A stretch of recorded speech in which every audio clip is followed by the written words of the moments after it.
Have you ever paused for a moment while climbing the stairs and thought, why does this feel heavier than before? Maybe rising from your wooden chair near the veranda now takes a small push. Or perhaps walking to the temple, once so natural, feels like crossing a distance. Across India, this quiet slowing down is happening in many homes, especially after the age of 60, yet most people think it's just old age. But what if I told you that your legs are not getting weaker because of age alone? Before memory fades, before the eyes blur, or the heart skips, it is often the legs that begin to surrender, and not with pain, but with silence. That slight wobble in balance, that hesitation before standing, that softness in the knees after sitting too long. But there is a hidden truth behind all this, a truth that is both scientific and hopeful. And today we will walk through it together, step by step. Many elders across India believe their legs grow weaker simply because of age, but the real reason is something fewer have heard of: sarcopenia. It sounds like a medical word, but its meaning is simple: the silent shrinking of your muscles as you grow older. After the age of 60, our body produces less of a hormone called growth hormone. This hormone helps build and repair muscles, especially in the legs. Without it, the muscles recover slower, grow smaller, and lose strength, even without any visible illness. At the same time, our ability to absorb protein from food also reduces. So even if the thali looks the same, roti, dal, sabzi, our body may not get enough of what it needs to stay strong.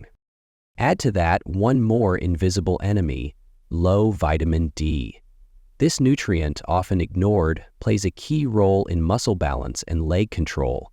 Without it, walking becomes unsteady, and the risk of falling grows higher. And what happens then? A small slip, a minor fracture, and with that, fear enters the mind. You walk less, sit more, and the legs, already weak, grow even weaker. That's the cruel cycle of sarcopenia, not caused by age, but by quiet loss of nourishment and movement. But here is the good news: it can be reversed. Gently, naturally, starting with something as simple as a banana. Eaten at the right time. Rameshji was a retired school teacher from Surat. At 71, he found himself leaning heavily on a wooden stick just to move around his own home. He believed, like many do, that his legs were failing him, that this was just the natural path of aging.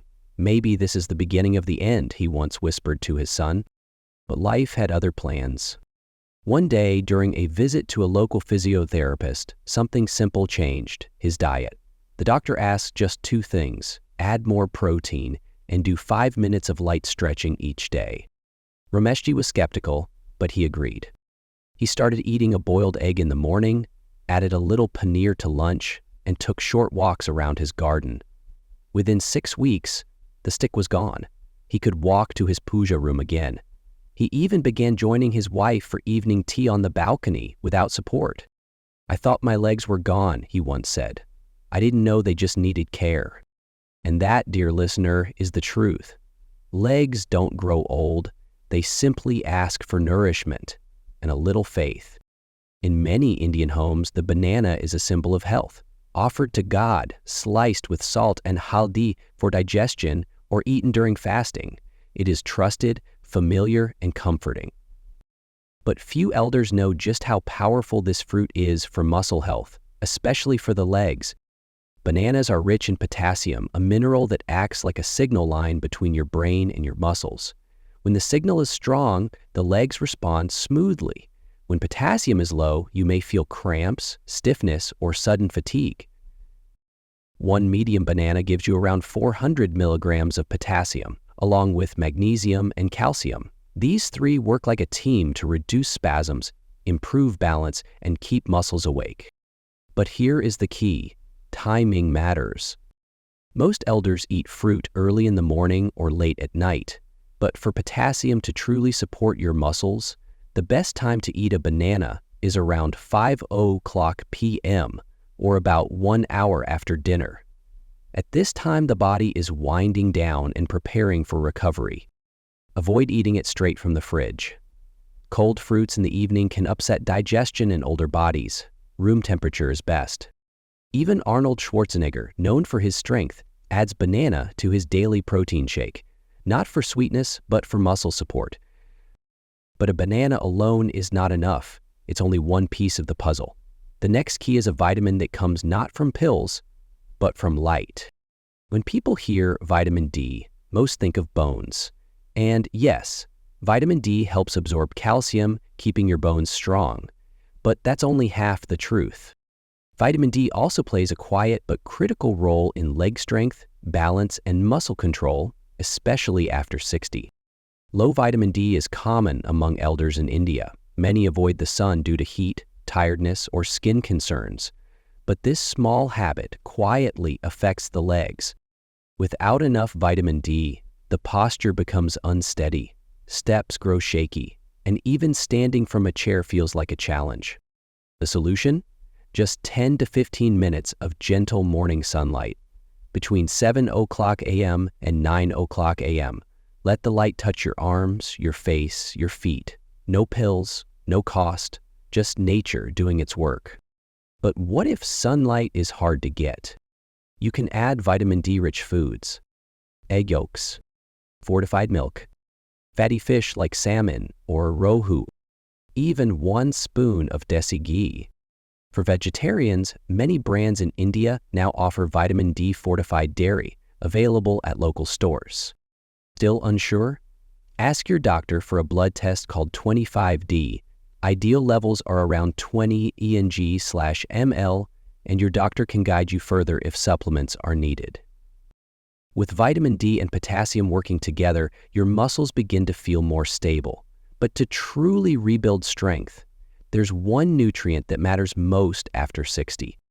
Among all nutrients, protein becomes the most important after 60 and also the most quietly missed. Many elders in India believe their meals are balanced, but even with chapati, dal, sabzi, and rice, the amount of usable protein is often too low to support aging muscles.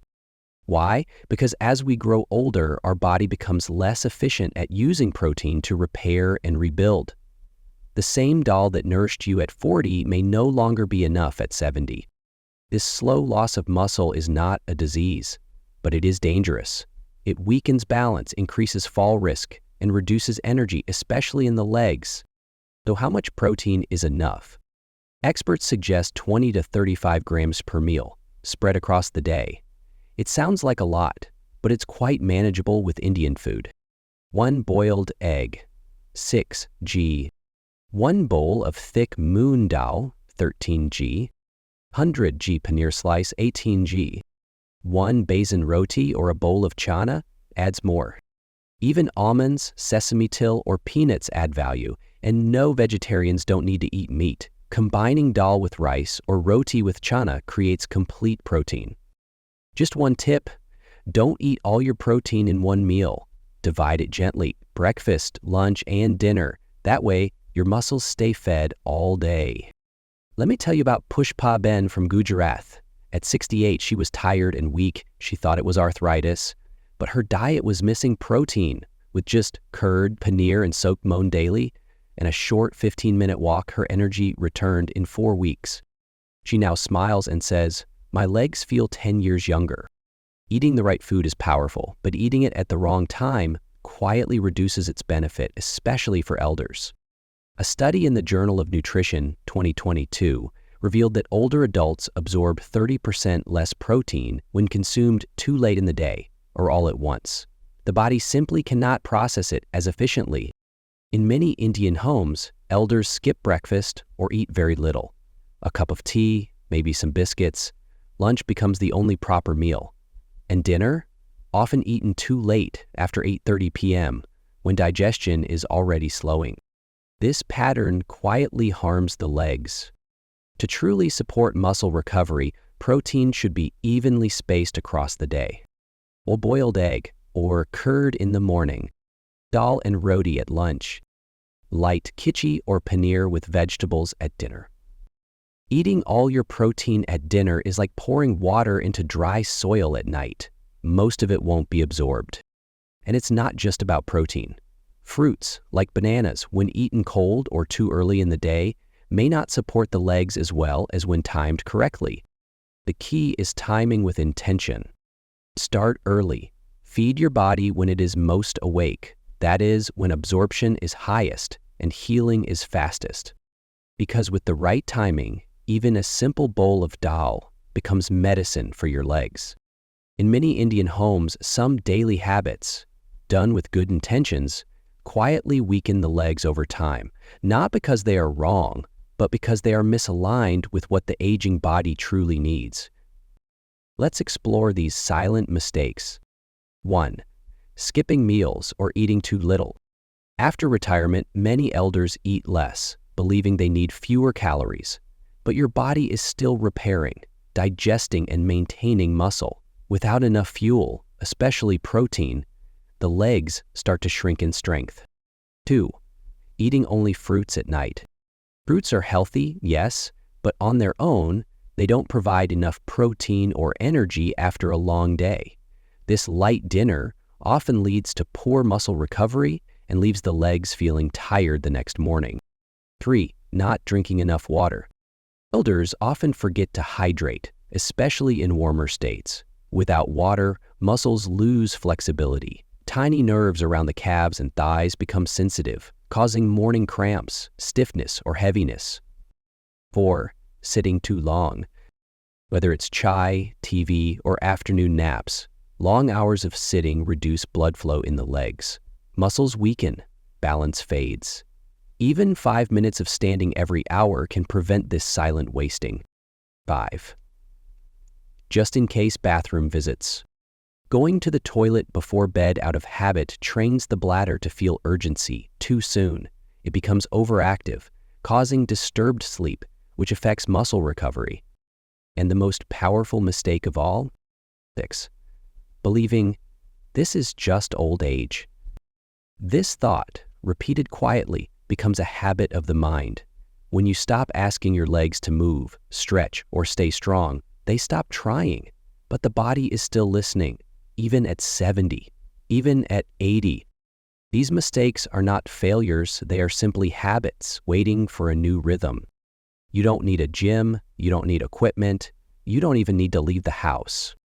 To wake up tired legs and restore quiet strength, what you truly need is just 7 minutes, done mindfully each day.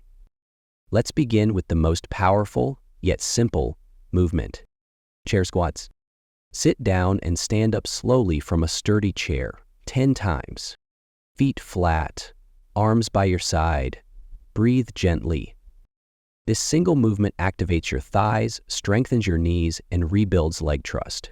Next, ankle circles.